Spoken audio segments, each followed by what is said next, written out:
pas. Si tu es connecté ce soir, tu peux m'écrire d'où tu es connecté, d'où tu viens, d'où tu es,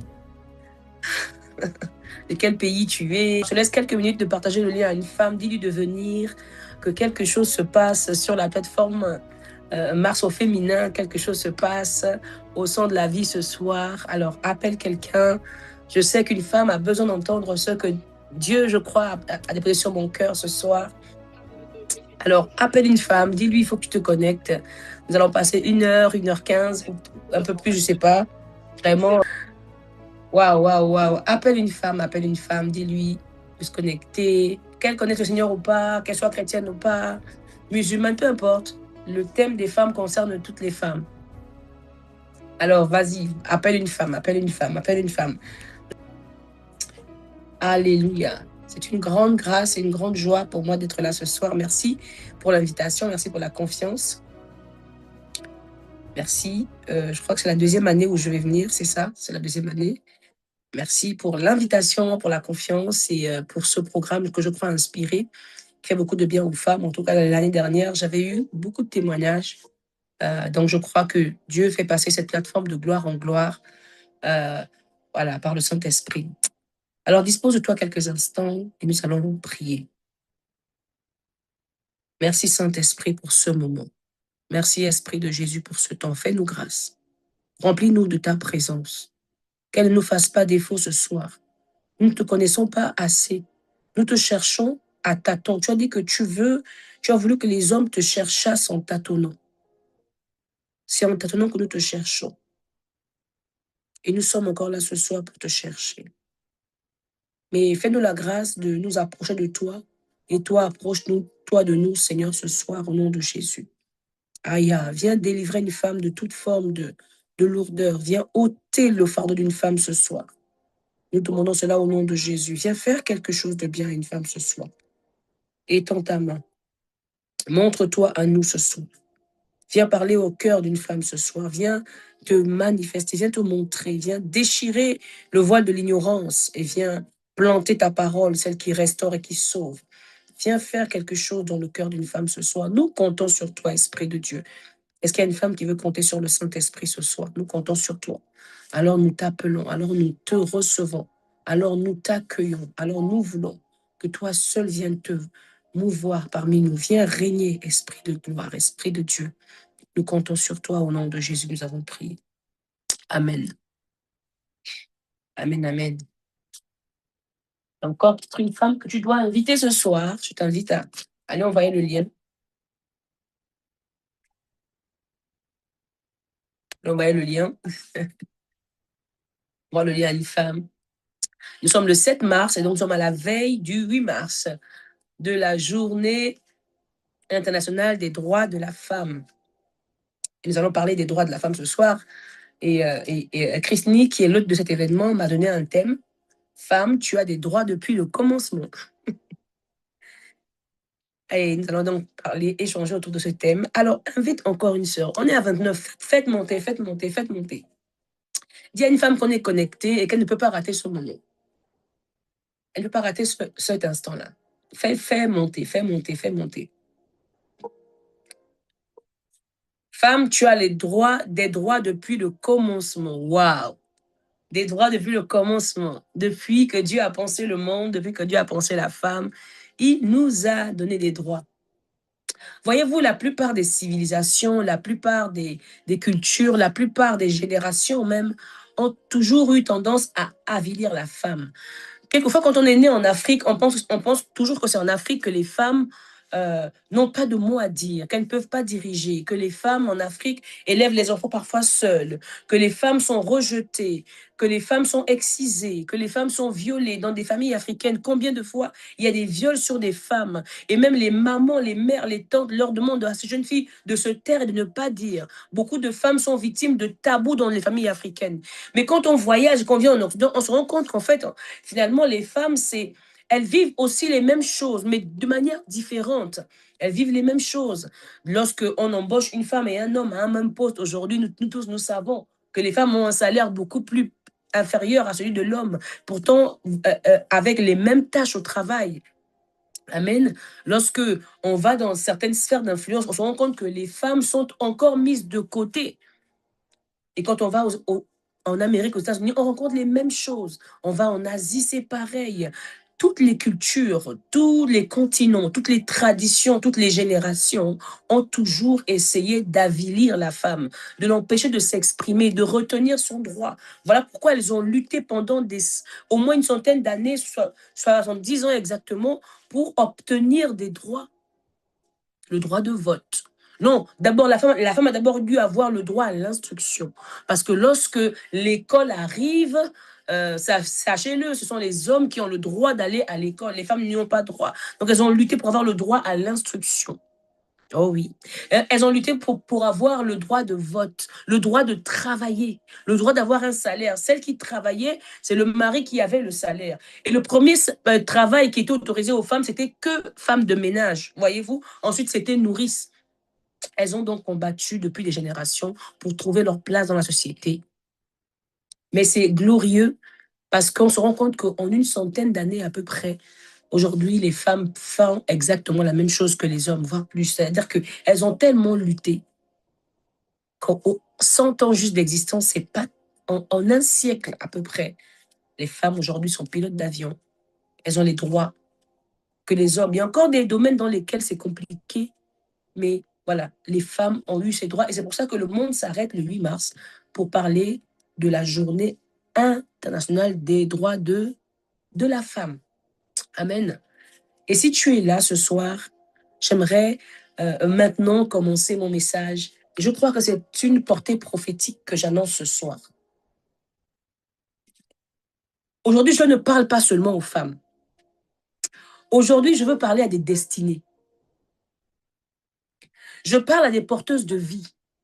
Je parle à des générations entières qui sont enfermées dans une femme. Je reprends. Je ne veux pas parler seulement à des femmes ce soir. Parce que lorsqu'on dit femme, les êtres humains ont un stigma, une manière de penser. Ce soir, je veux parler à des destinées. Je veux parler à des porteuses de vie. Je veux parler à des générations entières. Parce qu'au travers de vous, mes sœurs, il y a vos filles, il y a vos petites filles, vos arrière-petites filles. Il y a des générations. Je veux parler à toutes ces générations qui sont enfermées dans une femme ce soir. Trop de femmes sont convaincues qu'elles sont faibles. Trop de femmes ont entendu qu'elles sont le sexe faible, qu'elles doivent se taire, qu'elles doivent supporter l'injustice. Mais je suis venue annoncer une vérité spirituelle ce soir. Dans la pensée de Dieu, la femme n'a jamais été créée pour être dominée, écrasée ou méprisée. Avant même que la société définisse ce qu'est une femme, Dieu avait déjà établi et défini ce qu'est la femme, sa dignité et ses droits.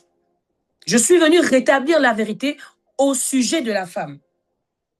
Aujourd'hui, je déclare, certaines femmes vont retrouver leur voix, certaines vont retrouver leur dignité. Ce soir, je déclare, certaines vont refuser ce qu'elles ont toléré jusqu'à aujourd'hui pendant des années. Ce soir, je déclare que plusieurs d'entre vous, vous retrouvez le sens de votre vie. Parce que lorsque la révélation de l'identité de la femme selon Dieu arrive, l'oppression perd son pouvoir. Le système de pensée du monde perd son pouvoir. Parce que ce que Dieu a dit, c'est ce qui va être à partir de maintenant. Ma soeur, tu as longtemps vécu en fonction de ce que les hommes t'ont dit, de ce que ton père t'a dit, de ce que la tradition t'a dit, de ce que l'histoire a raconté de toi. Mais j'aimerais te dire qu'il y a des générations qui sommeillent en toi. Et pour comprendre cela, nous allons donc retourner au commencement. Tu as des droits depuis le commencement. Est-ce que tu le sais? Tu as des droits depuis le commencement. Oui. Écoute, je te dis, envoie ça à une femme qui a besoin d'entendre ça. Tu as des droits depuis le commencement. Je vois une femme courbée se redresser. Genèse 1, versets 26 à 27. Genèse 1, versets 26 à 27. Il est écrit. Puis Dieu dit, faisons l'homme à notre image, selon notre ressemblance, et qu'il domine sur les poissons de la mer, les oiseaux du ciel, le bétail sur toute la terre et sur tous les reptiles qui rampent sur la terre. Verset 27, Dieu créa l'homme à son image. il le créa à l'image de Dieu. Il créa l'homme et la femme. Dieu a créé l'homme et la femme à son image. Il les a créés exactement à son image. Dieu a pris lui-même et il a fait une symétrie, l'homme et la femme. J'aimerais te parler du premier droit, le premier droit de la femme, selon Dieu. Est-ce que tu es prête? Est-ce que tu es prête? Va dans Genèse 2, versets 21 à 22. All right. Va dans Genèse 2, versets 21 à 22. On va monter un tout petit peu. Là, on ne va pas parler seulement. Voilà, on va monter un tout petit peu. Alléluia. Est-ce que quelqu'un est fier d'être une femme ici? Est-ce qu'il y a des femmes qui sont heureuses d'avoir été créées femmes?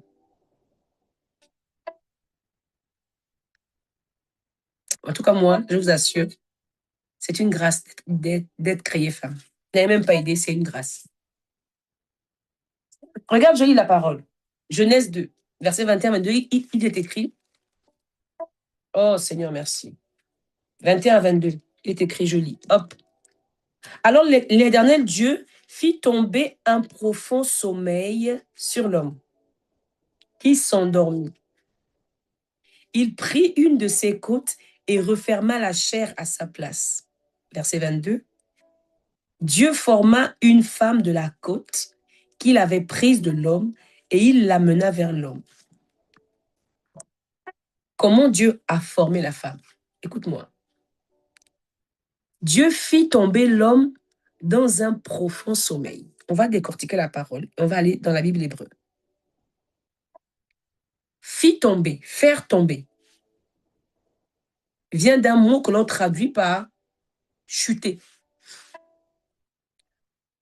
Faire tomber vient d'un mot grec, naphal, qu'on traduit par chuter. Naphal s'écrit N-A-P-H-A-L en hébreu. Ça veut dire chuter. Lorsqu'on parle de faire tomber, on parle de chuter, on parle de mort violente. Oui, c'est la traduction hébreu, on parle de mort violente. Donc Dieu a fait connaître à l'homme une mort violente. Donc l'homme a chuté, il a perdu une position, il a perdu de la hauteur. La traduction va encore plus loin en disant, il a amené l'homme dans la bassesse avant de créer la femme. Il lui fut tombé dans un profond sommeil. Profond sommeil vient du mot grec tardema, T-A-R-D-E-M-A-H, qui veut dire assoupissement profond. En fait, l'homme s'est endormi. L'homme s'est assimilé à la mort. Ça va, les femmes? L'homme s'est endormi. Il a connu le séjour des morts. Et c'est là que Dieu crée la femme.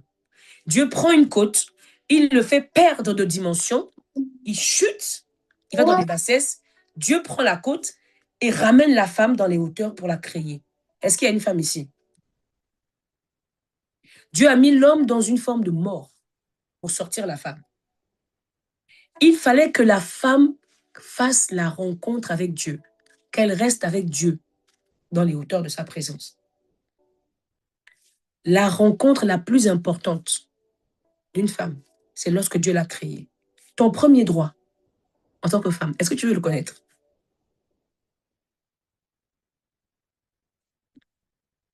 Quand j'ai découvert ça,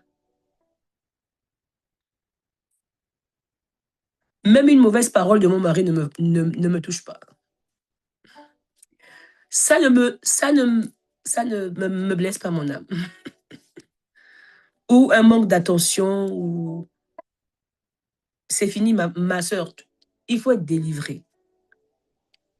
Une fois, il y a une femme qui m'a dit, après je te donne le premier droit de la femme. Une femme m'a dit, mon mari, mon mari, mon mari, mon mari. Et pourtant, la Bible dit que mes désirs se porteront sur lui. Il n'est pas attentionné, il n'est pas ceci. Je lui ai dit, est-ce que tu sais que lorsque Dieu a dit que tes désirs se portent sur ton mari, c'était une malédiction?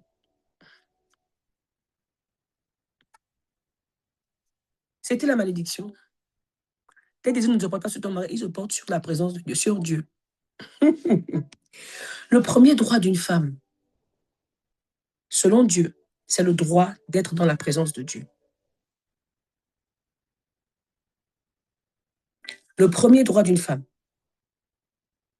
c'est d'être dans la présence. Voilà pourquoi il a fait endormir l'homme pour être avec la femme dans sa rencontre. Ton premier droit, c'est d'être dans la présence de Dieu. Je ne peux pas parler des droits de la femme sans parler de la présence de Dieu. Parce que Dieu l'a fait dormir. Dieu l'a mis au sol. Dieu l'a fait baisser de dimension. Dieu l'a yachène. Dieu l'a emmené dans les bassesses pour te créer. Ton premier droit, tu as droit à la présence de Dieu. Oui. C'est pour cela que la femme a ce qu'on appelle le 6e sens. En fait, la femme a des sens spirituels. La femme est très sensible au monde spirituel. Regarde encore dans Genèse. Pourquoi quand le serpent, attention, le diable n'est pas le serpent. Le serpent ne s'est pas adressé, ce n'est pas un serpent physique qui s'est adressé à Ève. Amen. Satan est un esprit. Vous êtes d'accord avec moi ou pas? C'est un esprit. Et rappelez-vous, avant la chute, la Bible dit que c'est quand ils ont chuté qu'ils se sont rendus compte qu'ils étaient nus. Donc la conscience du corps n'est pas comme celle qu'on a aujourd'hui. Donc, ils sont plus conscients de l'esprit. Quelqu'un me suit? Je n'ai perdu personne. Pour que l'esprit Satan puisse s'adresser à Ève en premier, il faut que Ève ait des capteurs pour entendre les choses spirituelles. Je reprends. Pour que l'esprit Satan puisse arriver dans un jardin que Dieu a donné domination à l'homme, à Adam, il faut que la femme soit capable d'entendre les esprits. Est-ce qu'il y a une femme ici? C'est pour ça que la femme a un sens que l'homme n'a pas. Le monde l'appelle le 6e sens, mais moi je l'appelle le sens prophétique de la femme. Et voilà pourquoi je commence par dire que la femme a un droit à la présence de Dieu. Parce que si tu reviens à la présence de Dieu, ce sens sera développé. Pas de la mauvaise manière, mais dans le plan de Dieu. C'est un don que seule la femme a, l'homme ne l'a pas. Le don dont on parle, le monde l'appelle le 6e sens de la femme. C'est un don que Dieu a donné à la femme seulement. Et je crois que Dieu a donné à la femme quand il était avec elle dans les hauteurs et que l'homme était en bas, en train de dormir. La femme a un sens, une capacité à voir l'avenir, les choses quand elles vont arriver, une capacité à dire à son mari, je ne sens pas ceci. Elle n'a pas, parfois, les gens pensent que ce sont les émotions. Non, la femme a un sens que l'homme n'a pas. Est-ce qu'il y a une femme ici? Ça t'arrive parfois de sentir des choses. Mais si tu sais que tu as droit à la présence de Dieu et que tu es une femme qui est habituée à la présence de Dieu, alors tu vas développer ce sens prophétique d'une manière très, très aiguisée et tu ne seras plus une femme dominée comme les traditions veulent te l'imposer. Je veux que tu comprennes que tu as un droit, le droit à la présence de Dieu. Que Dieu t'a créé dans sa présence. Et il n'a pas mis l'homme à côté de toi, il a enlevé l'homme de l'espace afin de te rencontrer toi. Et de là, tu es sorti avec un sens que Satan est venu tester. Il a vu un être capable de capter le monde. Voilà pourquoi les femmes sont sensibles. Si elles ne sont pas en Christ, qu'elles sont dans le monde des ténèbres, elles sont très dangereuses parce qu'elles sont sensibles au monde des esprits. Satan ne crée pas. Satan est un usurpateur, un voleur. Quelqu'un m'entend? Le diable ne crée rien. Il sait que la femme est sensible à l'esprit. Il sait. Elle est disposée à capter le monde spirituel. Oui. Mais si tu cultives la présence de Dieu, qui est ton premier droit, ce sens que le monde appelle sixième sens, ce sera beaucoup plus développé, mais dans la présence de celui qui t'a créé. Un don qui fonctionne sans le donateur est un don corrompu. Un sens d'une femme qui fonctionne sans Dieu, qui a créé ce sens que le monde appelle sixième sens, c'est un sens qui sera corrompu. Mais si tu viens dans la présence de Dieu, alors tu vas fonctionner exactement dans le plan de celui qui t'a créé. Pourquoi les femmes sont capables de garder longtemps l'amertume dans leur sein, garder longtemps les larmes? Une femme peut garder, manquer de pardon pendant 20 ans. Merci. Dans ses entrailles, elle peut garder la souffrance pendant longtemps. Cette intervention claire.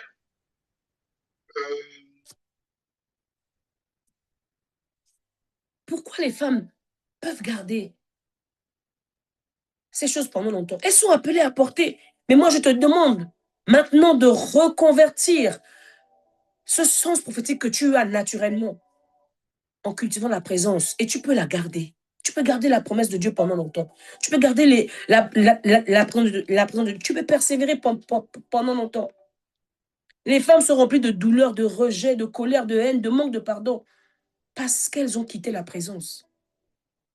Elles ont quitté la présence de Dieu. Elles cherchent les droits que les hommes vont leur donner au lieu de revenir dans le droit de la présence de Dieu que Dieu leur a déjà donné.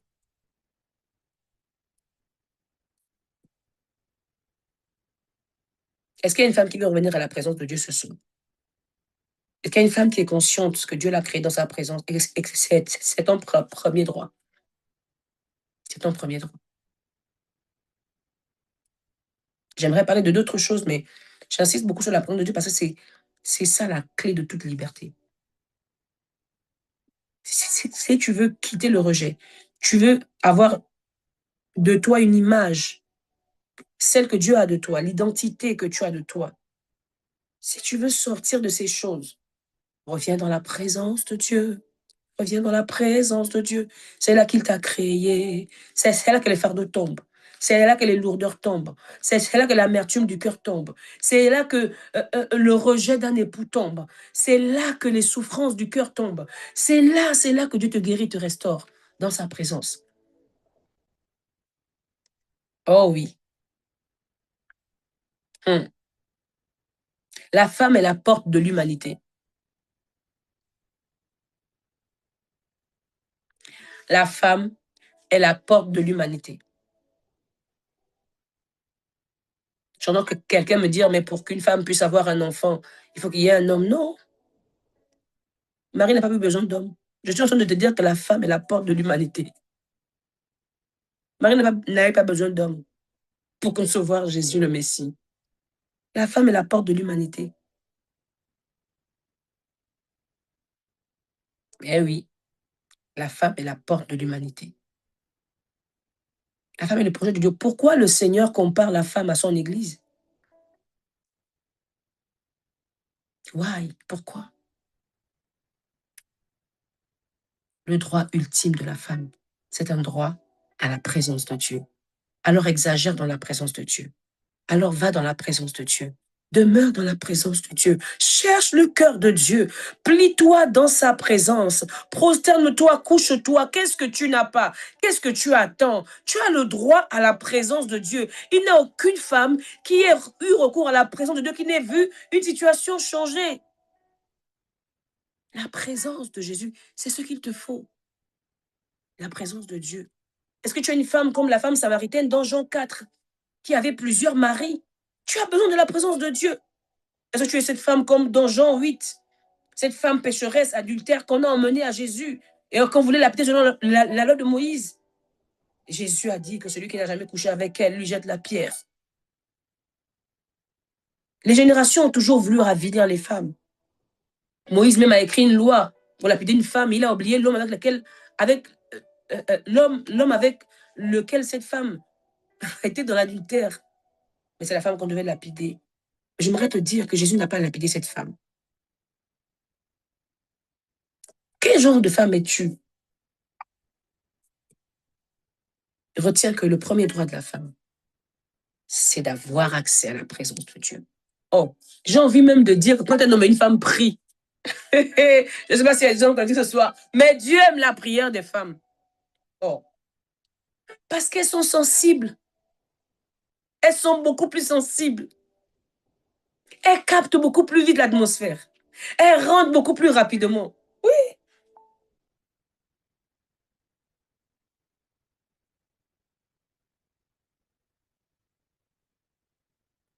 Dieu a créé la femme avec la même dignité que l'homme. La femme n'est pas un accident de la création. Elle est créée à l'image de Dieu. Elle est créée avec la même valeur, avec la même dignité qu'un homme. Regardez même dans dans Genèse 3,15. Lorsque Dieu va commencer à donner des sanctions à l'homme et à la femme, je vous invite à aller relire cela. Lorsque Dieu donne des sanctions à l'homme et à la femme, quand il arrive sur la femme, Genèse 3,15, il dit à la femme, il y aura une guerre entre toi et Satan et sa postérité. Yes. Regarde ce que Dieu dit à la femme. Dieu ne parle pas de la femme à la femme comme il parle à l'homme.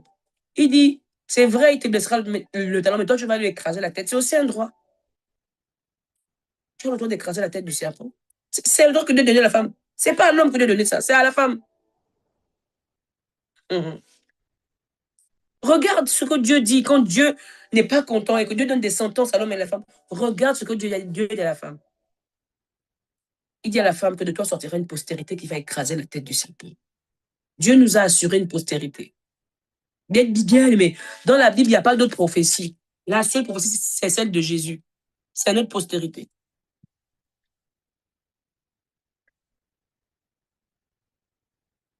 Donc, peu importe ton statut marital, ton âge, ton niveau d'études, aujourd'hui, les femmes chrétiennes parfois se disent, je ne suis pas mariée, donc regarde-moi, Marie n'était pas mariée Marie n'était pas mariée. Marie n'était pas mariée, mais elle était le choix de Dieu pour porter le Messie.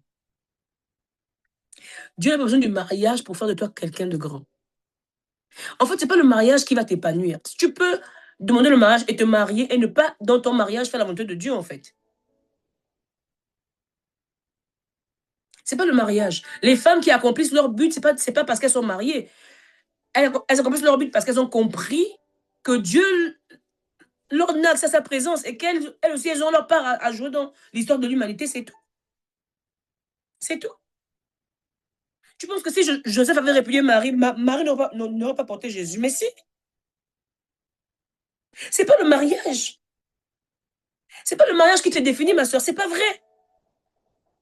Sinon, Dieu, l'ange Gabriel serait allé vers une femme mariée.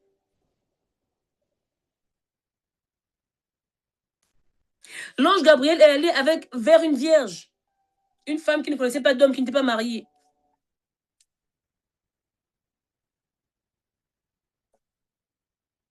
Peu importe ton âge, ton niveau d'études, ce que les hommes pensent de toi, ta valeur vient de Dieu. Ta valeur vient de Dieu. Donc, mon premier point, c'est que la femme a droit à la présence de Dieu. Deuxième point, la femme a les mêmes droits que l'homme pour Dieu. C'est les mêmes droits. Mon troisième point, c'est que Dieu a donné autorité à la femme. Dieu a donné à la femme l'autorité. Quand Dieu dit dans Genèse 1, 28, il dit, la Bible dit que Dieu les bénit et il leur dit, soyez féconds, multipliez, remplissez. Dieu parle au pluriel.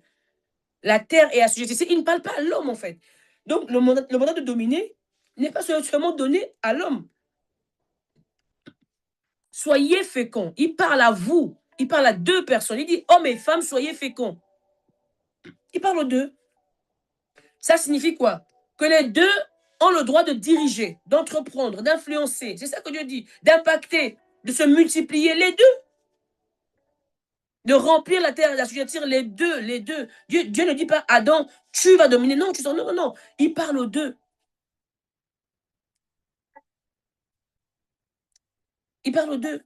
J'aime bien l'exemple de Déborah dans la Bible qui était en même temps juge et prophétesse. Il parle aux deux. Et Déborah a dirigé Israël.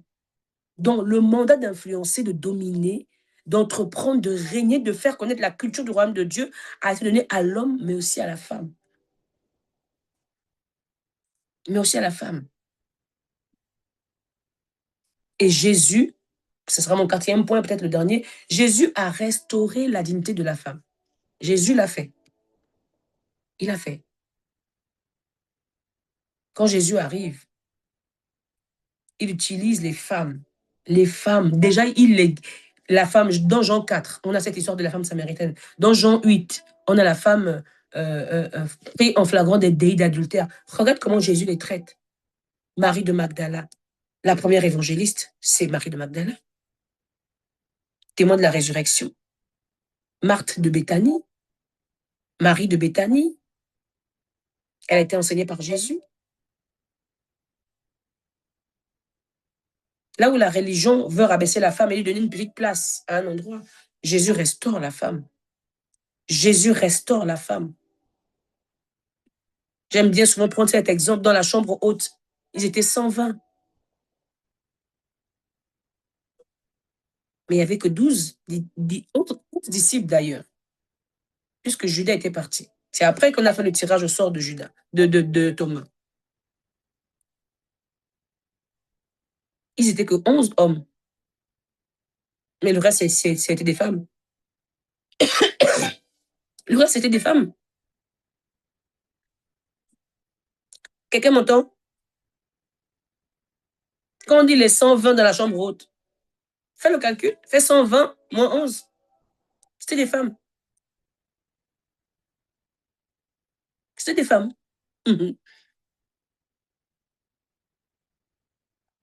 C'est des femmes. Là où la religion abaisse la femme, Jésus la restaure. Alors, si tu es une femme qui est victime de violence, tu m'entends, tu connais une femme victime de violence conjugale, humiliation, domination, dis-lui qu'elle a de la valeur et qu'elle peut se relever et tout reconstruire. Dis-lui qu'elle peut se reformer, elle peut commencer un commerce, elle peut faire quelque chose de sa vie. Ce n'est pas fini pour elle, tant que Dieu n'a pas dit que c'était fini. Éphésiens 5, verset 25. Marie, aimez vos femmes comme Christ a aimé l'Église. Dieu compare la femme à l'Église. Christ ne frappe pas l'Église, ne l'humilie pas, ne l'écrase pas. Un homme qui frappe sa femme n'a rien compris. Il n'a rien compris. C'est lui qui est l'insensé. L'insensé, c'est lui.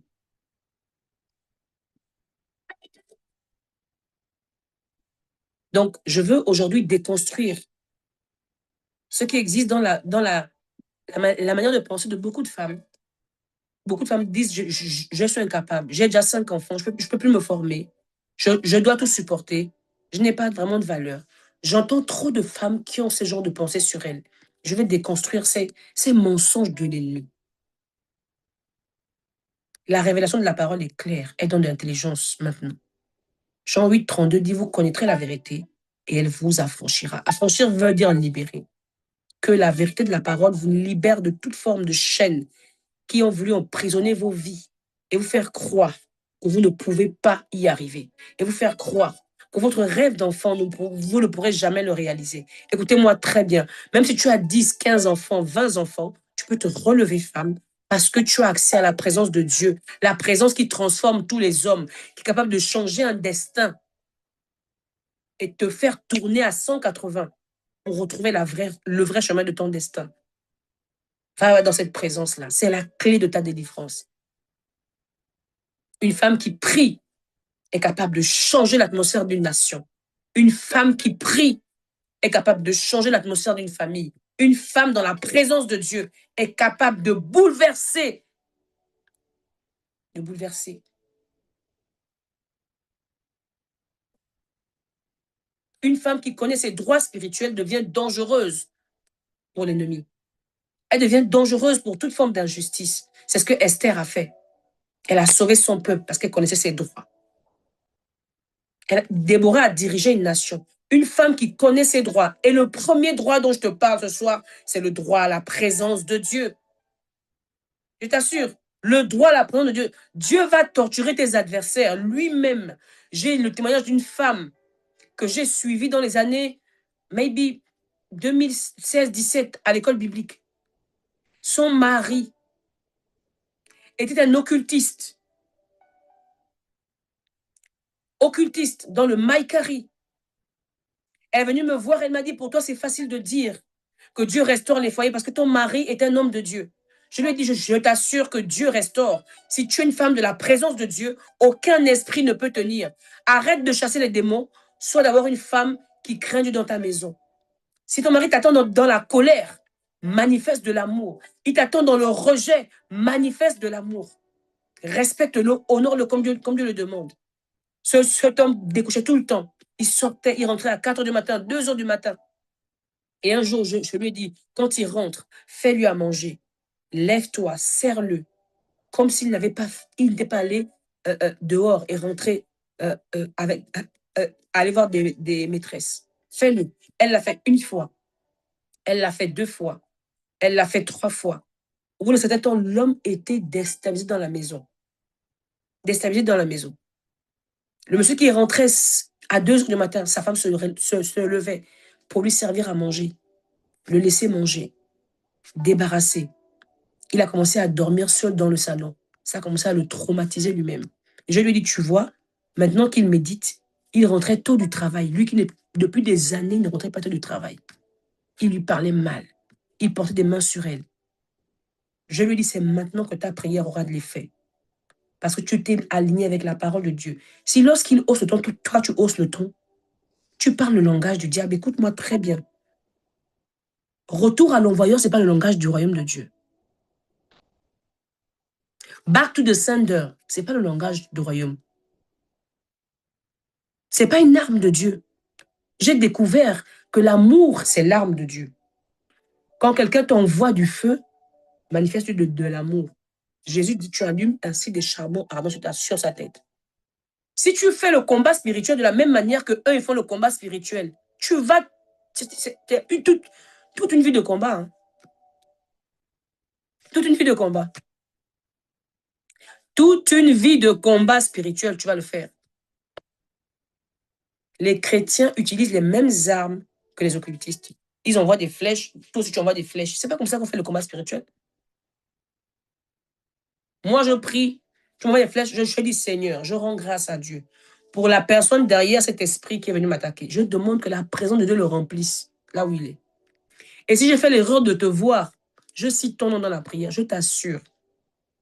Cette prière dont je te parle, Seigneur, que le Saint-Esprit la touche là où elle est. Envoie tes anges dans sa direction. Que l'amour de Dieu remplisse son cœur. Mais comme ce sont des occultistes, quand l'ange arrive à lui, qu'est-ce qui se passe? Quelqu'un a commencé à rire. Blessing a compris. Il se passe quoi? Dites-moi. Quand je libère envers lui la présence de Dieu là, il se passe quoi là-bas? Puisque lui, il invoque les autres. Il se passe quoi? J'ai fait une prière comme ça une nuit. Le lendemain, la personne était hospitalisée. Hospitalisée. Ça, c'est la vraie arme du combat spirituel. Je lui ai donc dit, maintenant tu peux prier maintenant. Maintenant que tu le sers, maintenant que tu l'honores, que tu le respectes, on va s'accorder pour prier. Le même homme qui était violent, le même homme qui découchait depuis des années, a commencé à rentrer du travail à 17 h. Il s'est rappelé qu'il avait des enfants, il allait les chercher à l'école, les enfants, il les ramenait. Cette année, sa fille passait le bac. Il a commencé à aider sa fille. En fait, il est devenu un homme normal. Mais sauf qu'il ne dormait plus dans la maison. Et mieux encore, comme c'était un occultiste, pendant la nuit, il venait avoir des rapports sexuels, mais spirituels avec sa femme. C'était comme un mari de nuit. Et elle se fâchait. Mais pourquoi tu viens comme ça? Viens normalement, juste ta femme et tout machin. Depuis ce jour-là, il dormait au salon, elle dormait dans la chambre. Il ne pouvait plus la toucher. J'ai dit, tu vois, tu n'as même pas entendu le feu, il ne te touche pas. Pourquoi? Tu es aligné avec la parole de Dieu. Une femme qui connaît ses droits spirituels et qui pratique la parole de Dieu, elle est inatteignable. Inatteignable. Et cet homme, vous savez quoi? Un jour, elle m'a appelé en larmes. J'allais en mission à Nantes. Elle me dit, mon mari va se faire baptiser ce samedi. Il va se faire baptiser ce samedi. Il a tout rejeté. Il a tout quitté. Je dis, bah oui, la parole de Dieu n'échoue pas. Elle n'échoue jamais. Elle n'échoue jamais. Beaucoup connaissent cette femme parce que je l'ai déjà invitée dans une plateforme à Nantes. Elle n'échoue jamais. La parole de Dieu n'échoue pas. Elle n'échoue pas. Il a donné sa vie au Seigneur. Il s'est fait baptiser par immersion. C'est ça que nous retenons pour cette histoire. Oui. Une femme qui connaît ses droits spirituels et qui est une femme de la présence transforme son environnement.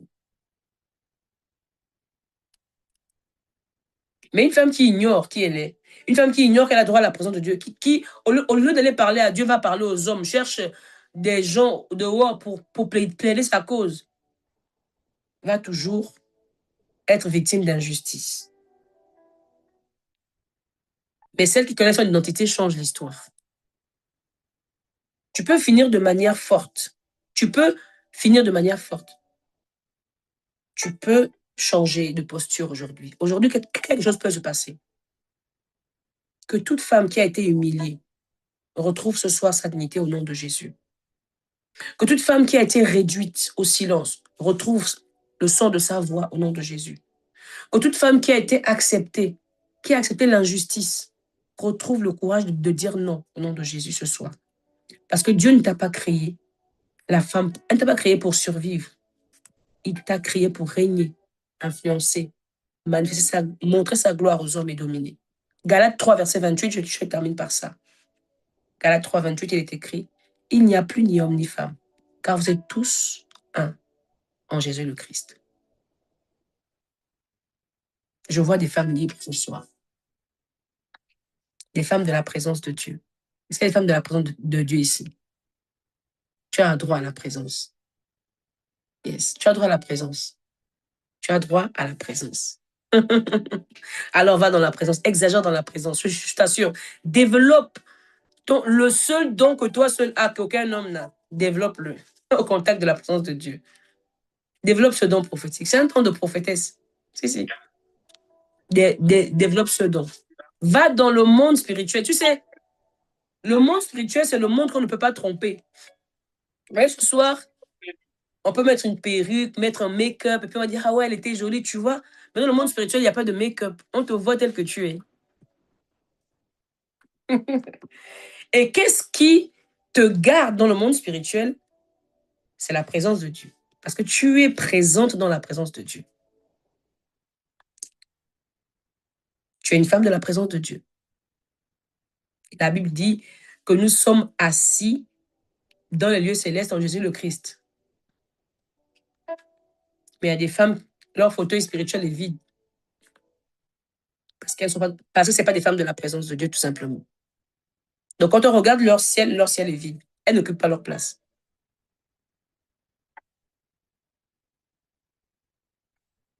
Le monde spirituel, c'est le monde où on ne trompe personne. Si tu n'es pas dans la présence de Dieu, Satan va t'avoir. Donc, le secret de la femme, c'est la présence de Dieu. Et comme cette présence est là, tout homme qui se lève ou toute femme qui se lève pour avilir ton droit, avant de lui parler là, tu vas dans la présence de Dieu, là où les choses se créent et se règlent. Quand tu vas là-bas, tu reçois une instruction, une direction, quelque chose à faire. Après, quand tu viens devant lui, tu as déjà pris de l'ascendance sur eux. Et quand tu parles, ça s'exécute. Pourquoi? Tu as déjà gagné le combat. Tu as déjà eu la victoire. C'est ça le secret. Le secret des vies restaurées chez les femmes, à cause de toute notre histoire, tout ce que nous avons vécu, c'est la présence de Dieu. C'est la présence de Dieu. C'est la présence de Dieu. Oh, je rends grâce à Dieu pour la présence. Est-ce qu'on peut rendre grâce à Dieu maintenant pour la présence du Saint-Esprit? Je ne sais pas s'il y aura une période de questions, mais voilà. Rends grâce à Dieu pour le Saint-Esprit maintenant. Dis merci à Dieu pour la présence de Dieu.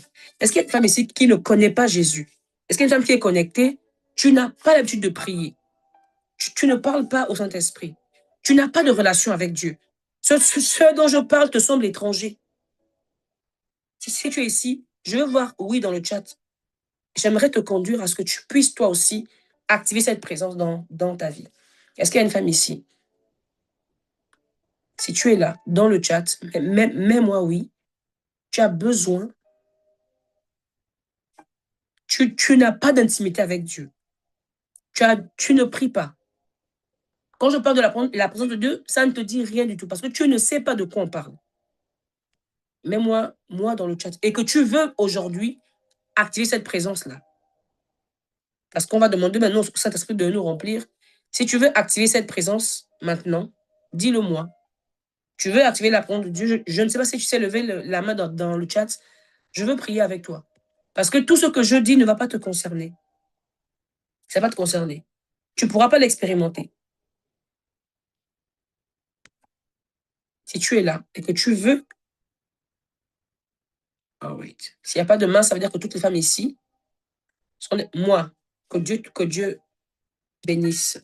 Si tu ne connais pas le Seigneur, tu ne connais pas cette présence-là. Je ne parle pas à celles qui connaissent cette présence. Tu ne connais pas cette présence-là. Écris-moi dans le chat salut, salut, S-A-L-U-T. S-A-L-U-T. S-A-L-U-T. Tu ne connais pas le Saint-Esprit. Tu n'as pas d'expérience avec Dieu.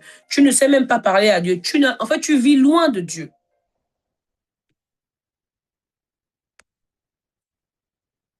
Tu vis loin de Dieu. Sinon, nous allons prier un instant. Pour demander au Saint-Esprit, dire merci à Dieu pour sa présence. Demander pardon à Dieu lorsque nous n'avons pas su discerner le don qu'il nous a donné, le don prophétique. Parce que nous ne l'avons pas entretenu dans la présence de Dieu. Nous avons peut-être été errantes, nous avons été trop dans les critiques, trop dans les discours, trop dans toutes ces choses-là. Et pas assez, voilà, oh, mandele diadosha. Salut, salut, salut, salut. Si quelqu'un a besoin de salut maintenant, tu vas répéter après avec moi cette prière, là où tu es. Est-ce que tout le monde peut prier avec moi et répéter? Et la personne répète avec moi cette prière. Tu dis, Seigneur Jésus, merci pour ta parole. Ce soir, je te demande pardon pour mes péchés. Je te demande pardon pour mon ignorance. Pardon d'avoir marché loin de toi. Pardon d'avoir évolué sans toi. Aujourd'hui, j'entends ta voix et je viens. Je réponds à ton appel. Ce soir, je prends ta vie et je te donne ma vie. Seigneur, ce soir, deviens mon Seigneur, deviens mon Sauveur et change ma vie. Que ta présence remplisse mon cœur et que tu fasses de moi une femme qui aime, qui cultive, qui demeure dans ta présence. Amen. Gloire à Dieu. Est-ce que tu peux mettre des petits cœurs dans le chat? Il y a de la joie dans le ciel ce soir. Gloire à Dieu. Il y a de la joie dans le ciel ce soir. Il y a de la joie dans le ciel ce soir. Il y a de la joie dans le ciel ce soir. My God, il y a de la joie dans le ciel ce soir. Oui. Maintenant, nous allons prier encore un instant. Nous allons demander au Seigneur de vraiment activer en nous le don prophétique qu'il a donné à chaque femme. Et de faire de nous des femmes qui aiment sa présence. Voilà, c'est ça. Des femmes qui aiment sa présence, afin que nous puissions être sensibles à sa voix. Nous devons dire à Dieu que nous revenons à lui. Nous revenons vraiment à Dieu. Nous revenons dans sa présence. Parce que le premier droit que nous avons reçu de lui, c'est le droit à sa présence. Alors élève ta voix là où tu es, demande à Dieu la grâce de revenir dans sa présence. Parce que nous avons le droit à la présence de Dieu. Nous avons pu comprendre ce soir que Dieu nous a créés dans sa présence. Et nous avons donc droit à cette présence-là. Voilà pourquoi cette présence nous a été donnée, pour que nous puissions nous aussi venir à lui. Seigneur, ce soir, nous disons merci pour ta présence. Nous revenons à ta présence. Nous revenons au Dieu, là où tu nous as créés, là où tu nous as pensés, là où tu as donné à notre vie une destinée, un mandat, une direction. Nous voici devant toi. Tu nous sondes et tu nous connais. Et tu fais de nous, Père, des femmes de ta présence. Ô Père, pardon pour toutes les fois où nous n'avons pas entendu le son de ta voix, où nous n'avons pas pris garde au son de ta voix.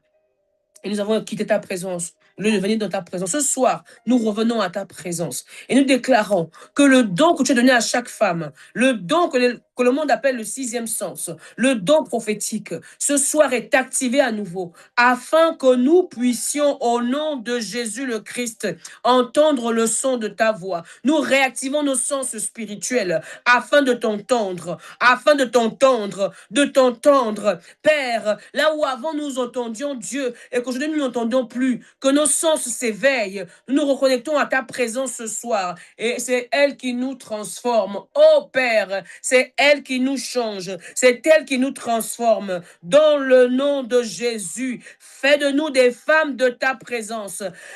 Fais de nous des femmes que tu... des femmes qui demeurent dans ton règne, dans ta présence. Remplis-moi de ta présence. Demande au Saint-Esprit de te remplir de lui ce soir. Remplis-nous de ta présence, Esprit de Jésus. Nous voulons être remplis de toi. Nous nous attendons à toi. Nous avons soif de toi. Nous soupirons après toi. Fais-nous grâce ce soir. Qu'une femme revienne dans ta présence, que toute femme qui avait un fardeau dans le cœur à cause de la présence de Dieu, que ce fardeau explose au nom de Jésus. Que toute femme qui avait un poids sur le cœur, que ce poids explose. Que toutes les maladies qui étaient venues à cause des poids spirituels disparaissent dans le nom de Jésus. Que la main de Dieu se pose sur chaque femme ce soir et que le Seigneur soit le secours de chacune d'entre nous ce soir. Au nom de Jésus, nous avons prié avec action de grâce. Amen. Amen. Amen. Amen, amen, amen. Amen. Alors, je vais donner la parole à la modératrice. Je ne sais pas s'il y a des questions peut-être. S'il y a des questions. Amen, amen, amen, amen. Est-ce que nous pouvons avoir des applaudissements, des cœurs dans le chat? Qui a été béni ce soir? Qui a été béni? Qui a été béni? Nous bénissons la vie de notre maman ici présente. Est-ce que nous avons des questions? Soit vous levez la main ou vous le mettez dans le chat pour qu'on le lise à maman.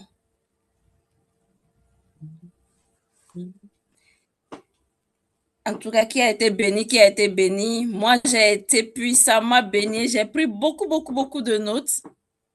Beaucoup de notes. Ce sont des temps dont on a besoin. On a besoin de la présence de Dieu, d'aller dans la présence de Dieu.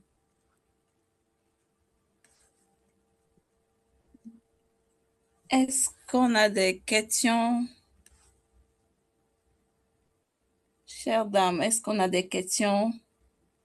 Je ne vois aucune main levée. Soit tout ce que maman a dit était bon.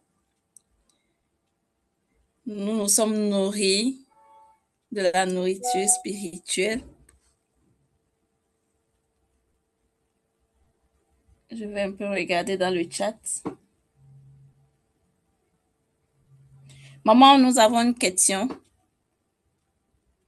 qui dit « Comment une femme peut retrouver son intimité avec Dieu quand elle la perd? »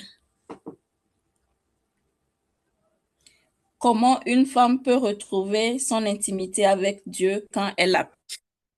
Quand elle a perdu son intimité avec Dieu,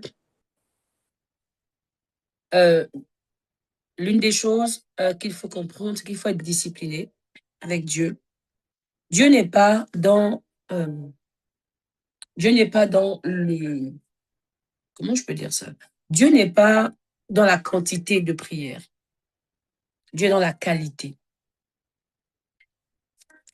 La première chose que je peux te conseiller, c'est de commencer à lire la parole de Dieu. Le plus simple que tu peux commencer de lire, c'est lire les évangiles. Dis-toi que chaque jour, je dois lire, par exemple, un chapitre de l'évangile, d'un évangile. Je commence par Matthieu, par exemple. Chaque jour, je vais lire un chapitre. Dis à Dieu, tous les jours, à 7 heures, par exemple, tous les soirs à 20 heures, je dois lire un chapitre de la Bible. Prends le moment de la journée où tu te sens le plus en forme. Ça peut être le matin au réveil ou le soir au coucher, mais en tout cas, donne-toi une discipline de lire la parole de Dieu tous les jours. Première chose, c'est ça. Il est impossible d'être au contact de la parole de Dieu et de ne pas ressentir la présence de Dieu. Au départ, ça aura l'air de rien, mais si tu le fais de manière régulière, donc je disais tout à l'heure que Dieu est dans la régularité. Si tu le fais lundi à 20 heures, mardi à 20 heures, mercredi à 20 heures, jeudi à 20 heures, avant dimanche 20 heures, tu vas lire la parole de Dieu et tu vas sentir déjà la présence du Saint-Esprit. Parce que c'est important de discerner la présence de Dieu pour pouvoir ensuite aller dans sa présence et pouvoir l'adorer, le rencontrer. Je ne vais pas parler de l'adoration, mais l'adoration est la porte d'entrée dans la présence de Dieu. C'est la porte d'entrée. Il dit aller dans ses portes avec des actions de grâce, dans ses portes avec des louanges, etc. Donc, Pour rencontrer Dieu, on commence par l'adoration, en fait. Adorer, ce n'est pas forcément chanter. Adorer Dieu, c'est dire ce que Dieu est. Mais pour que tu aies la conscience de ce que Dieu est, tu dois donc aller d'après la parole. Donc, mets-toi une discipline simple. Dis-toi, je lis la parole de Dieu chaque jour à telle heure. Et que cette heure-là, tu ne fasses rien d'autre. En fait, mets-toi de la discipline. Dis-toi, cette heure, c'est l'heure de Dieu. Que j'ai mangé, que j'ai dormi, fatigué, le corps affaibli, malade, pas malade, c'est l'heure de la parole de Dieu. Lorsque tu vas le respecter sur plusieurs jours, je doute fort qu'au bout du 7e jour, tu sois toujours la même personne. Et une fois que tu discernes la présence du Saint-Esprit, tu vas sentir que la présence de Dieu est là. Là, tu peux commencer à parler à Dieu. Et tu vas parler à Dieu de quoi? De ce que tu auras lu, ce qui t'aura parlé pendant ces jours, dans ce que tu vas lire. Et maintenant, s'il y a des choses que Dieu fait monter en toi, prends un cahier et note ces choses-là. Note-les. Si quand tu lis un verset biblique, tu vois que Dieu parle de marcher selon la vérité et pas le mensonge, tu choisis d'obéir à Dieu et tu marches dans la vérité. Tu choisis d'enlever de ta bouche tout mensonge. Je dis bien tout mensonge. Mentir, je vais peut-être choquer certains. Mentir, c'est adorer Satan. Oui. Parce que le mensonge appartient à Satan. La Bible dit qu'il est le père du mensonge.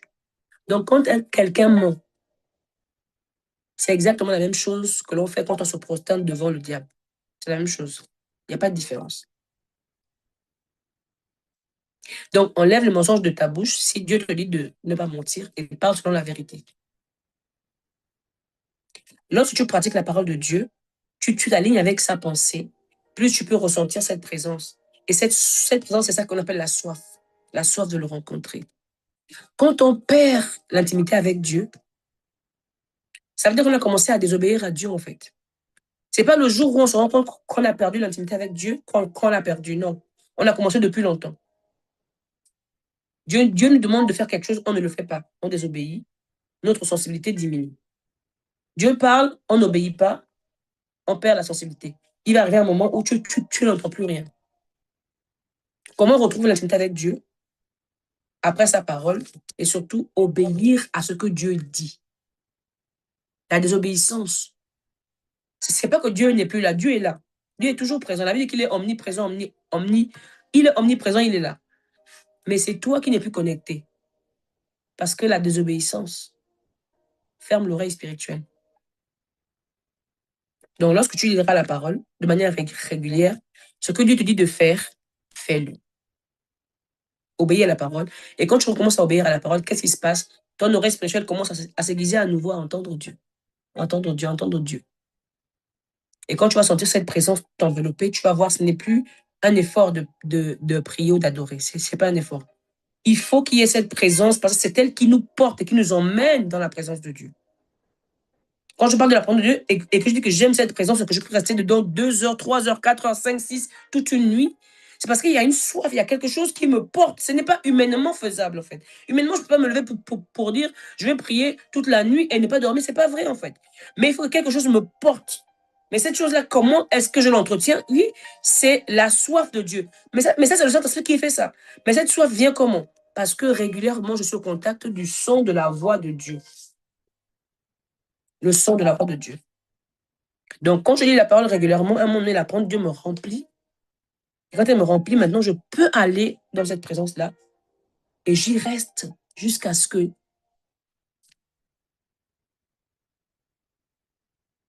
Parfois même, je m'endors. Même si j'ai dit Amen à ma prière, je m'endors, je suis encore dans cette présence. Parce qu'il y a une soif de connaître Dieu qui est là. Ça, c'est une manière de réanimer l'intimité avec Dieu. Une autre manière de réanimer l'intimité avec Dieu, c'est d'écouter, par exemple, les messages qui parlent de l'intimité avec Dieu, de la présence de Dieu. Tu prends un orateur, un prédicateur que tu aimes bien, qui parle de la présence de Dieu, et puis tu écoutes plusieurs messages sur le même thème. Ça va réveiller en toi. Et quand tu écoutes un message, toujours tu prends la parole à côté de toi. tu ouvres la parole et tu lis. Et ça va réveiller en toi ce désir de connaître la présence de Dieu.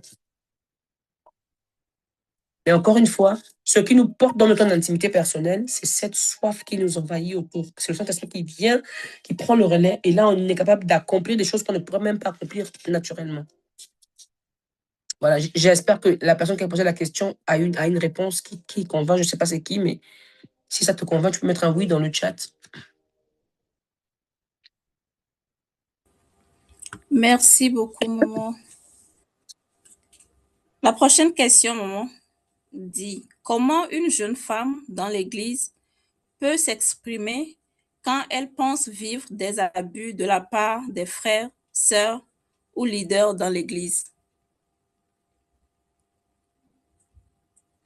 Comment une jeune femme dans l'Église peut s'exprimer quand elle pense vivre des abus de la part des frères, sœurs ou leaders dans l'Église. J'ai compris la question. Dieu nous a appelés à... Jésus dit quoi en Matthieu 28? Jésus dit, allez dans l'église, c'est ça? Jésus nous envoie dans l'église. En fait, dans cette question, je ne sais pas qui tu es, ma chère, si tu es connecté ce soir, mais dans cette question, je vois une femme qui ne connaît pas son identité, qui ne connaît pas son appel, qui pense que l'appel de Dieu, c'est dans l'église. Je vois une femme qui n'a pas d'intimité avec le Saint-Esprit ou qui a une intimité qui est beaucoup trop faible.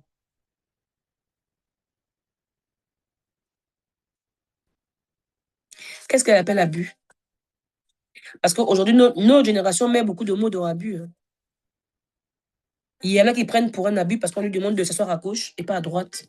Ils prennent pour un abus. Est-ce que tu as été violé dans l'église? Tu sais c'est quoi un abus? On t'a violé dans l'église. L'église n'est pas le champ de mission des chrétiens. Jésus nous a envoyés dans le monde. Donc viens écouter. Écoute ton culte le dimanche, mais prêche l'évangile dehors. Gagne des âmes. Jésus ne nous a pas envoyés pour être dans l'église. Tout le monde ne peut pas prendre le micro dans l'église.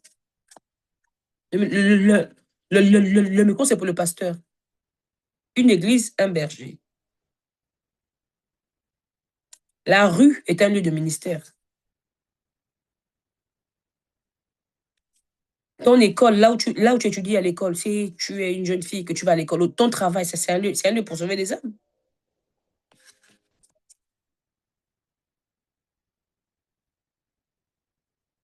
Quelquefois, les chrétiens appellent abus dans l'église la réprimande d'un leader. Le leader te dit, fais pas comme ça c'est l'abus. Mais quand ton patron au travail te reprend, là, c'est pas un abus. Hein. Là, c'est pas un abus. Va gagner des âmes dehors. Jésus n'a pas dit, allez dans l'église. Exprimez-vous dans l'église. C'est pas ce que Jésus a dit. Regarde, ce soir, est-ce que je suis à l'église ici ce soir? Je suis pas à l'église. Je suis pas à l'église ce soir. Je suis pas à l'église. Et pourtant, je parle à plusieurs personnes. Donc, on va gagner des âmes dans le monde. Si tu as Instagram, tu as TikTok, tu es une jeune femme, tu veux servir ton Dieu, mets ta caméra et témoigne de ce que Jésus a fait pour toi. Prie, oui. Prie et gagne des âmes. Si Dieu est avec toi, le Saint-Esprit est avec toi. Même si tu es caché comme David avec les bœufs, les animaux derrière, le jour où Dieu va te révéler va arriver. Et les mêmes leaders que tu dis qu'ils ont besoin de toi, là, ils vont venir prendre conseil chez toi.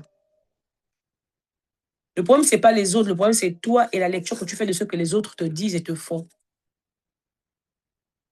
Le problème, ce n'est pas les autres. Le problème, c'est ta relation avec Dieu.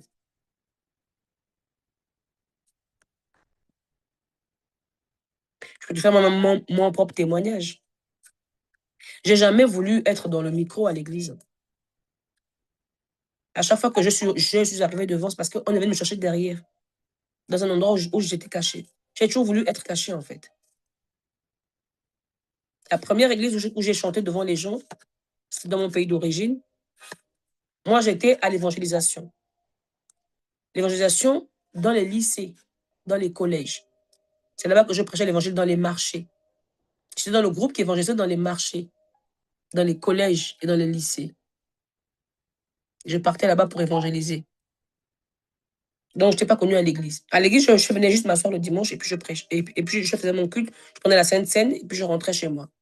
Mais le mercredi soir, mercredi après-midi, j'étais dans les marchés, dans les lycées, samedi, en train de prêcher l'évangile, gagner des âmes. Jusqu'à un jour, le groupe de louanges de mon église est allé en retraite spirituelle. Et là-bas, ils ont reçu mon nom, que moi je devais intégrer le groupe parce que j'étais adoratrice. Bien sûr, j'adorais Dieu chez moi à la maison. Je recevais souvent des chants. Je me voyais chanter devant des foules. Mais là où je préférais être, c'était évangéliser dans les marchés. Et Dieu faisait beaucoup de miracles dans les marchés. J'ai remarqué, hein, Dieu fait beaucoup de miracles là où il n'y a pas beaucoup de caméras. J'ai beaucoup remarqué ça. Je faisais le porte-à-porte, les vacances scolaires, porte-à-porte, avec mon groupe d'évangélisation. On connaît les maisons. On allait prier pour des gens qui avaient des mains enflées, des pieds enflés. Les premiers miracles de ma vie, je les ai vus dans l'évangélisation. J'avais quel âge? 13, 14, 15 ans. Ce n'est pas une histoire d'église. C'est le niveau de rencontre qu'on a avec la présence de Dieu. Bon, toi, tu vas au travail ou bien tu vas à l'école. Tu n'amènes personne au Seigneur dans l'environnement où tu es le plus. Parce que l'église, c'est que le dimanche, en fait. Et tu t'arrêtes sur ce qu'on te fait à l'église. Mais regarde-moi l'histoire de Jésus. Je vais peut-être être un peu dur avec toi. Jésus, là, Jésus était le Messie envoyé de Dieu. Quand Jésus est arrivé, les gens de l'église de son temps, de la synagogue, ils ne l'ont pas reconnu. C'est eux qui ont combattu Jésus, le Messie. Les pharisiens, docteurs de la loi, c'était les apôtres de... On peut le dire en fait. La synagogue, c'était comme l'église en ce temps-là. Et c'est eux qui ont combattu Jésus. Mais Jésus allait où? Dans les foules. Il allait dehors. Il annonçait, les foules le suivaient. Et pourtant, les pharisiens qui avaient le temple le rejetaient. Quand Jésus arrive dans le temple, un jour de sabbat, il va guérir la main d'un homme qui a une main sèche. Les pharisiens disent que, est-ce que tu vas aussi faire ça alors que le sabbat, on ne travaille pas? Jésus leur dit quoi? Il leur dit, qui d'entre vous, si sa brebis tombe dans un fossé le jour de sabbat, vous n'irez pas l'enlever? Ça veut dire quoi? Ce n'est pas à l'église que Dieu nous a envoyés. Ils ont envoyé vers les nations. Jésus est allé voir les foules dehors. Les hommes sont dehors. Les hommes sont au travail, à l'école, dans ton quartier, dans ton immeuble. Gagne-les à Christ. Gagne-les à Christ. Et si dehors, ton onction est visible, 3 mois à l'église, les leaders vont voir cette onction. Mais le problème dans nos églises aujourd'hui, je peux parler parce que je suis responsable d'église, pas d'une, de plusieurs. C'est que les gens veulent se produire à l'église. Ils prennent l'église comme un moyen d'ascension sociale. C'est comme une carrière. Si je ne suis pas responsable, c'est que je n'ai pas grandi. Tu peux être responsable et être bébé spirituel. Ça n'a rien à voir. Tu peux être responsable et ne même pas connaître la présence de Dieu.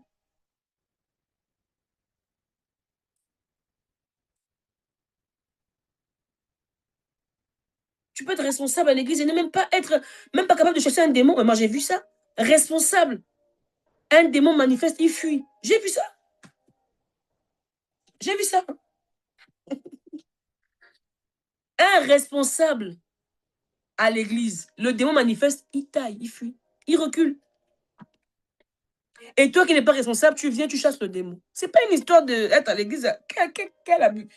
Et une histoire de la présence de Dieu. Dans quelle présence tu te tiens? Dans quelle présence tu te tiens? Est-ce que Dieu te connaît? Est-ce que Dieu te connaît dans sa présence? Est-ce que tu es présent ou absent dans la présence de Dieu? J'ai vu ça tellement de fois. J'ai vu ça tellement de fois. J'ai vu des responsables galérer pendant 4 heures pour chasser un démon. Parce qu'ils ne discernent même pas quel type d'esprit. Ils sont là, ils prient, ils prient, ils prient. Ça fait toute la nuit, ils prient. J'ai vu ça beaucoup de fois. Et parfois, ça m'étonnait. Moi, ça me faisait même peur. Je dis, mais qu'est-ce que c'est pas normal. Frère, sois dans la présence de Dieu. Sois un homme, une femme de la présence de Dieu. Quand tu connais qui tu es et que tu transportes Dieu, personne ne peut abuser de toi. Ils vont parler, ça n'a pas te toucher. Tu es dans les hauteurs. Les aigles ne volent pas avec les poussins. Si même ce que les gens font, que tu appelles abus, te touche, c'est que il faut que tu montes. Monte encore. Moi, j'ai vu ça. J'ai vu ça. Et quand je priais que le démon partait, la personne te regardait comme ça, te disait, comment tu as fait? Bah, j'ai prié. Et puis, je fuyais encore. J'ai vu ça. Pas une fois. J'ai vu ça.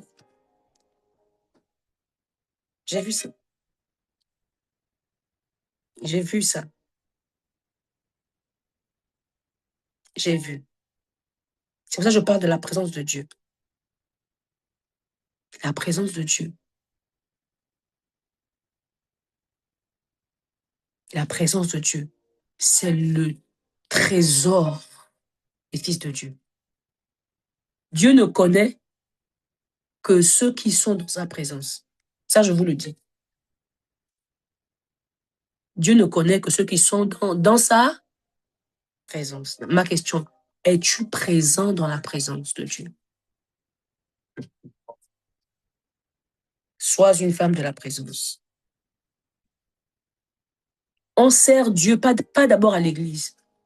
On sert Dieu dans sa présence, dans le secret de sa présence. Le service ne commence pas devant les gens. Le service commence dans le secret de la présence de Dieu. C'est là qu'on sert Dieu, dans les prières, dans l'adoration. Là où personne ne te voit, mais Dieu te voit. C'est là qu'on sert Dieu. C'est là que David s'est exercé à tuer l'ours et le lion avant d'aller voir Goliath. Mais toi, tu veux combattre Goliath alors que je n'ai pas encore vaincu l'ours et le lion. Ma génération est une génération qui veut trop aller vite. Exerce-toi encore dans le secret.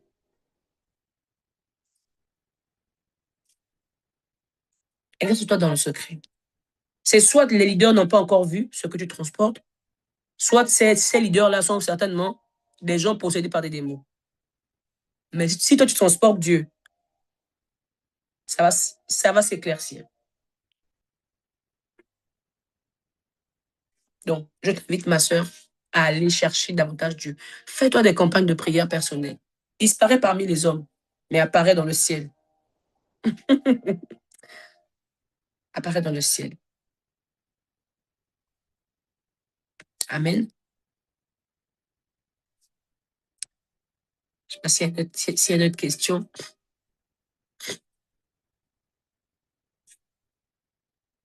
Oui, maman, il y a d'autres questions. OK, vas-y. Entre-temps, la question qui venait d'être répondue disait, on dit par exprimer, on veut dire parler à quelqu'un de ce qu'elle vit. Savoir Alors, abus d'autorité, par exemple. je ne comprends pas. Pardon.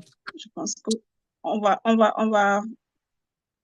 comprends réorganiser pas. la question pour revenir. En Oui. attendant, on va Oui. prendre la prochaine question Mhm. qui dit comment se comporter face à un leader quand l'on a l'impression qu'il abuse de son autorité envers nous et d'autres personnes. Ça veut dire quoi, abuser? Qu'est-ce que le leader fait concrètement? C'est quoi abuser de l'autorité?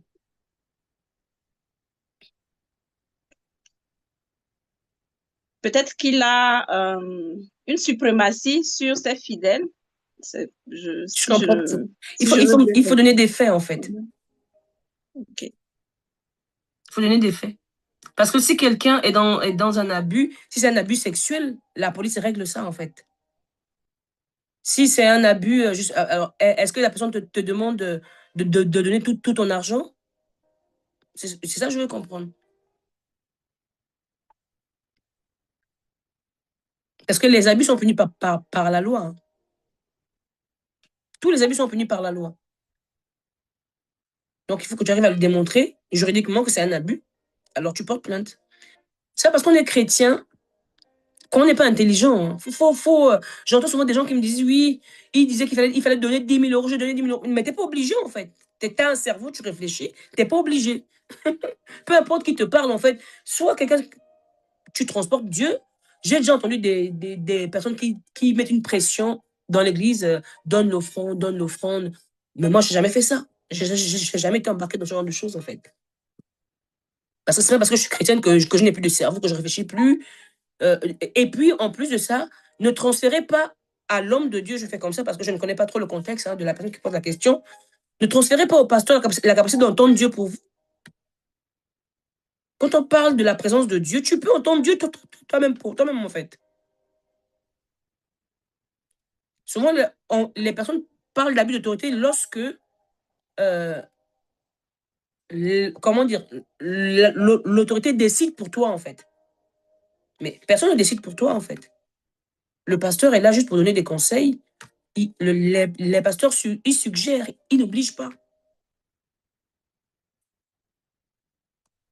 Maintenant, si c'est dans le cadre de l'église, c'est lui le responsable. S'il dit de s'asseoir à gauche, là, tu t'assois à gauche. Mais s'il rentre dans ta vie privée, où il te dit ta carte bancaire, tu dois me donner ton RIB, je sais pas quoi, tu dois faire un virement de ça, ou tu dois. Ça, tu as le droit de dire non. Donc, je comprends. Peut-être qu'il faut que la personne prenne la parole pour mieux expliquer, pour qu'on puisse comprendre, en fait. Parce que parfois, les gens appellent abus d'autorité ce qui n'est pas abus d'autorité. Hein. Ou bien parfois, les gens ne savent pas eux-mêmes dire non. Il faut dire non. Un pasteur qui t'appelle et qui te dit il a une femme et puis il veut coucher avec toi, si tu couches avec lui et puis tu parles d'abus d'autorité, il y a un problème en fait. Tu as aussi un problème toi-même. Tu dis non. Et s'il insiste trop, tu portes plainte. Je sais pas quoi. Faut que je comprenne en fait. Faut vraiment que je comprenne. Est-ce que le pasteur te dit d'aller faire le ménage chez lui, de regarder ses enfants? Enfin, c'est quoi concrètement? Qu'est-ce que ça veut dire en fait? Qu'est-ce qu'il y a derrière? Abus d'autorité. Si tu vas dire à un juge abus d'autorité, il va te demander quels sont les faits. Mais ne transférez pas aux hommes de Dieu la capacité d'entendre Dieu pour vous.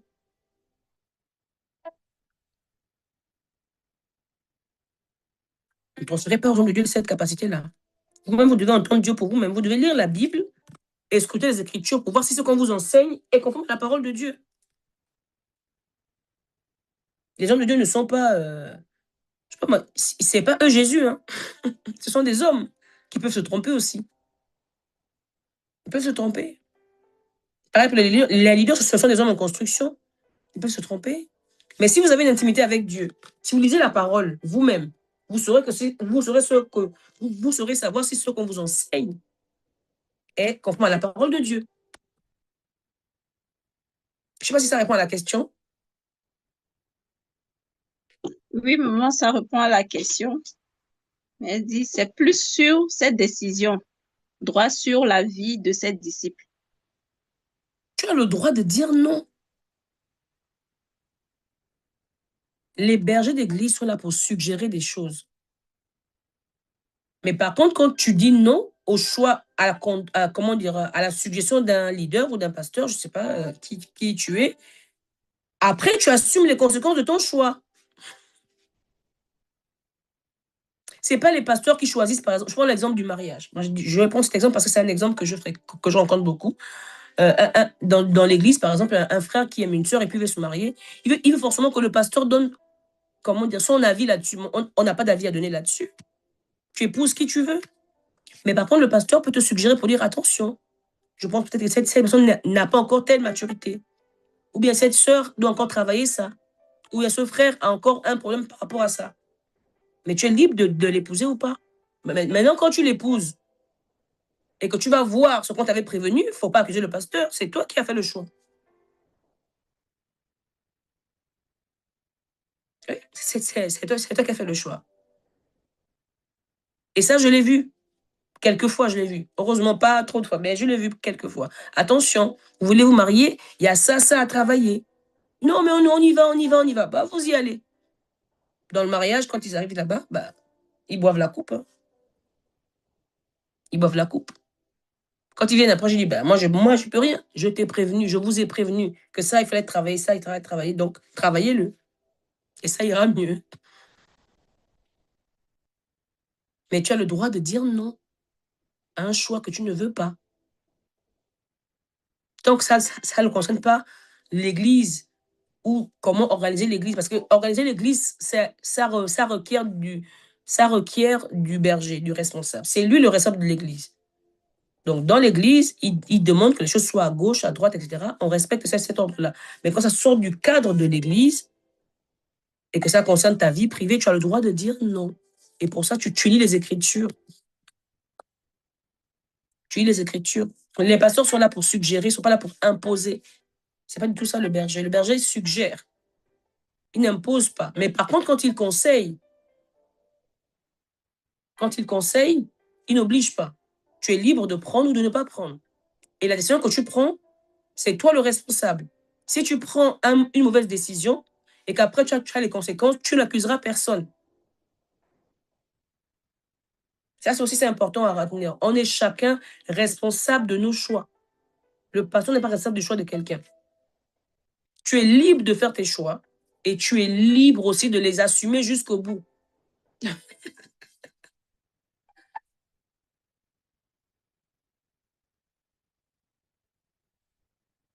Ok, j'ai une sœur qui m'envoie un message directement. Je vais lire le message.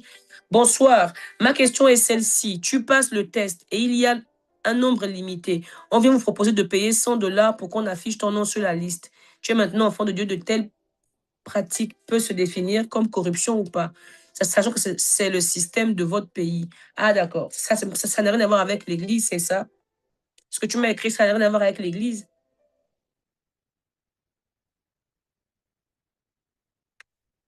Tu peux me réécrire à moi toute seule, hein? Est-ce que c'est dans le cadre de l'Église ou dans le cadre...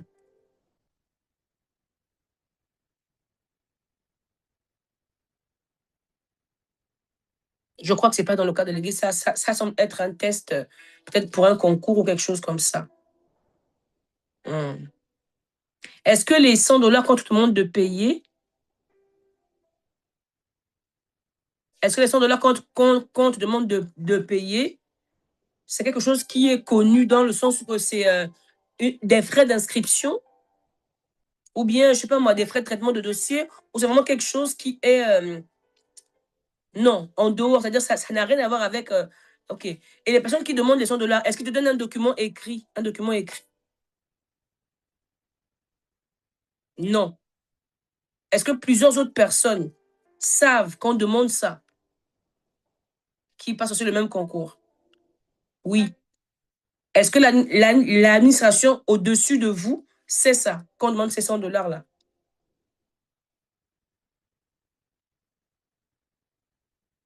C'est de la corruption. Ça, c'est sûr, c'est de la corruption. C'est de la corruption. C'est de la corruption. Je ne peux pas mentir, ça ressemble à de la corruption. Si ce n'est pas quelque chose de légal, qui est bien écrit, etc., que tout le monde sait, il faut prier pour ça. Il faut prier pour ça. Il faut trouver le moyen de le remonter d'une certaine manière. Mais dans certains types de pays, surtout en Afrique, c'est pas évident. C'est pas évident, ça, je reconnais. Et rien ne te garantit qu'en donnant de l'argent, ton nom sera dans la liste. Ça, tu vas mettre de l'argent et ton nom n'y sera pas. Et ton argent sera parti. Que le Seigneur vraiment te distingue. J'ai déjà vu le Seigneur faire gagner des concours à des personnes sans passer par la corruption. Que cette grâce soit avec toi au nom de Jésus. Que ton nom ne soit pas visé ou vu par toutes ces choses de corruption. Mais maintenant, c'est de la corruption.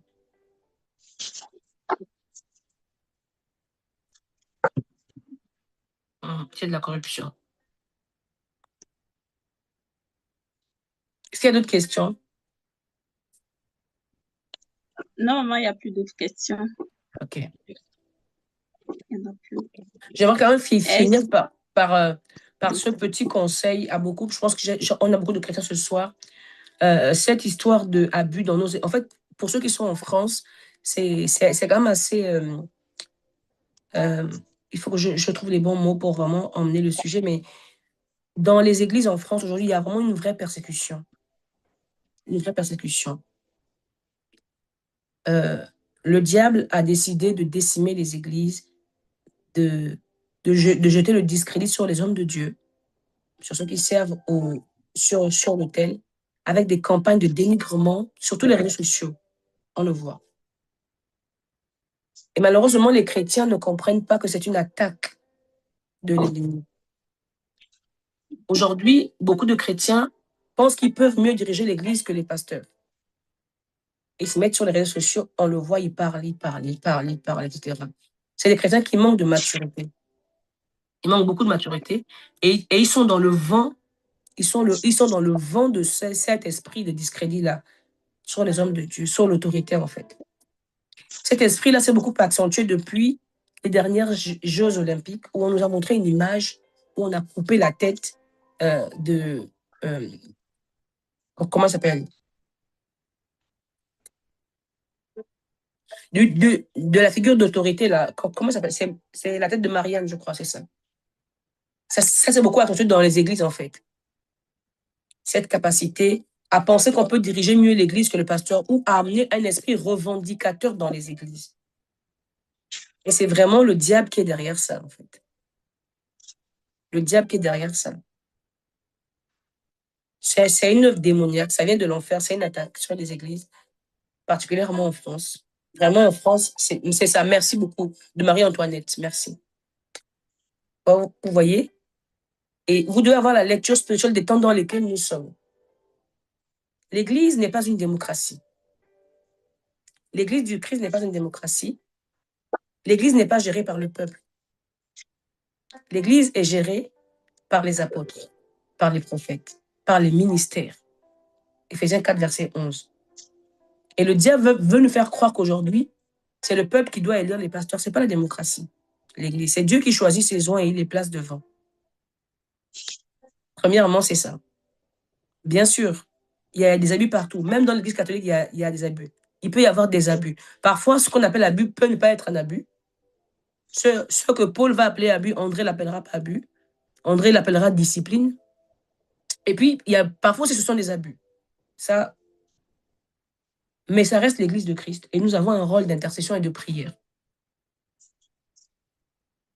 Nous avons un rôle de prière.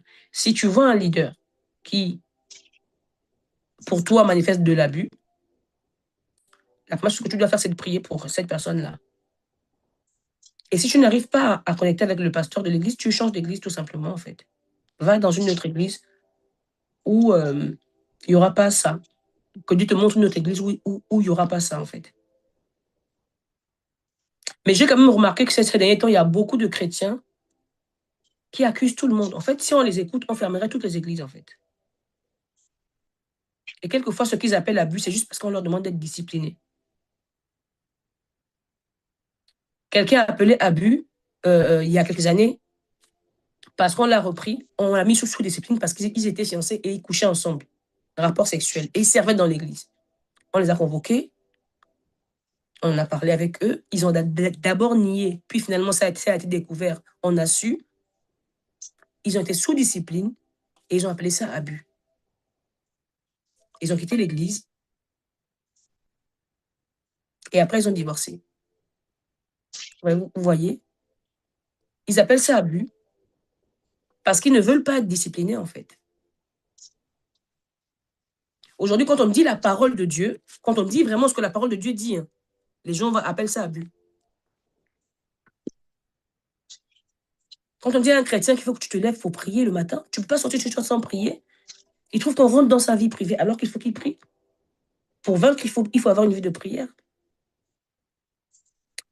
Et je connais une personne qui est en soins, on va dire ça, en soins pastoral depuis des années, qui a des crises de schizophrénie. Cette personne, tu donnes un verset biblique à lire, juste à lire. Tu donnes la référence, tu écris le verset biblique dans un message. Tu lui dis de lire le verset. Elle te dit qu'elle ne peut pas lire le verset. En fait, elle veut être guérie, mais je ne sais pas par quel mécanisme elle pense la guérison. C'est le pasteur qui doit prier pour elle. C'est-à-dire, elle n'a rien, elle n'a pas d'effort à faire. Et elle le dit, en fait, je n'ai pas d'effort à faire. Vous voyez, on a des chrétiens comme ça aujourd'hui dans les églises. Et après, qui va d'église en église, parce qu'elle, particulièrement, elle allait d'église en église, d'église en église, d'église en église, dire qu'il y a personne qui s'occupe d'elle. Mais tout ce qu'on lui propose, lecture de la parole, on va prier tel jour ensemble. Non, elle ne veut faire aucun effort. Vous voyez? Et elle appelle ça abus. Donc, soyons vraiment des chrétiens sensibles à l'esprit et comprenons le mouvement de l'esprit aujourd'hui dans l'Église et comprenons aussi ce que Satan est en train de planifier. Soyons de ceux qui intercèdent et qui prient. Et si un leadership ne te convient pas, au lieu de le critiquer, tu peux changer. Tu es libre de changer. Parce que toutes les églises ne sont pas convenables à tout le monde. Tu peux changer. Ou encore, si vraiment Dieu t'a appelé au ministère, parce que ça aussi, ça peut exister, va créer ton église. Mieux tu crées ton église, quand tu auras un troupeau sur lequel tu seras établi, et que tu vas devoir gérer les âmes, peut-être qu'il y a des choses que tu comprendras. Et ça aussi, j'ai déjà vu ça au moins 2 fois. Quelqu'un qui se plaignait tout le temps, il est parti ouvrir son église, il a eu 20 brebis, même pas 20 brebis. Ça l'a dépassé. Ça a dépassé. Ça a dépassé. Ça a dépassé. Donc là, je suis en train de vraiment de nous donner des clés parce que nous sommes nous sommes dans la fin des temps. Nous sommes dans la fin des temps. Et prends ta vie chrétienne au sérieux. Arrête de mettre ta vie chrétienne sur les leaders, sur les pasteurs, sur les gens, ce que les gens font. Non, toi-même, lis la parole, prie et médite et produis les fruits de ta vie. Aujourd'hui, nous avons le Saint-Esprit. Le Saint-Esprit nous conduira dans toute la vérité. Les hommes de Dieu ne vont pas te sauver quand Jésus va revenir. Quand la trompette va sonner, chacun ira tout seul. Donc, déconnecte-toi des leaders qui abusent. Comme tu dis, va à un endroit où tu n'es pas abusé, sois libre en fait. Mais si tu me dis aussi que tu as fait 5 églises, 6 églises, et qu'il y a partout il y a des abus, c'est que c'est peut-être toi qui as un problème. Parce que si dans ces églises, il y a du monde, il y a du monde partout, et que les gens sont épanouis, peut-être que c'est toi qui dois traiter quelque chose. Et si Dieu t'a appelé vraiment, lis la parole, va ouvrir, prêche l'évangile, gagne des âmes et affermis-les. Et Dieu sera glorifié. Et tu ne seras pas abusé. Et tu seras libre de servir. Et tu serviras Dieu. Ça, c'est vraiment... Il faut être libre. Jean 8, 32, Jésus nous a libérés, en fait. La vérité nous a libérés. Soyons donc libres en Christ. Amen. Soyons vraiment libres en Christ. Mais surtout, ayons notre relation personnelle avec Dieu. Ne soyons pas idolâtres des pasteurs, idolâtres des responsables. Aie une relation avec Dieu toi-même. Aie une relation avec Dieu. Arrête de penser que les pasteurs, ce sont des... Non, il y a un seul Christ qui est sans péché. Aie ta relation avec Dieu. Toi-même avec Dieu. Et dans ce qu'on te prêche là, discerne ce qui est de Dieu. Et fais ce qui est de Dieu. Et tu seras libre. Et tu seras vraiment libre. Tu ne sentiras pas les abus. Quand il y aura un abus qui viendra devant toi, tu sauras te mettre à côté. Parce que tu ne le feras pas. Ça, c'est vrai. Parce qu'aujourd'hui, il y a vraiment une attaque sur les églises et qui disperse le troupeau, malheureusement. Il y en a qui se retrouvent dans des conditions très compliquées. Mais ce n'est pas de la faute de ces personnes. Là, c'est un esprit qui rôde, en fait. Et cet esprit cherche juste des âmes sensibles, etc. Amen, amen. Je vraiment terminerai par ça. Femme, tu as un droit à la présence de Dieu. Alors cultive ce temps avec le Saint-Esprit et Dieu te donnera la victoire dans tout ce que tu entreprends. Merci de m'avoir reçu, en tout cas, ce soir sur Au son de la vie. J'espère en tout cas vous revoir très bientôt. Que Dieu vous bénisse, chacun de vous. Et excellente soirée à tous. C'est nous qui sommes bénis, maman. Amen. C'est nous qui sommes bénis et nous bénissons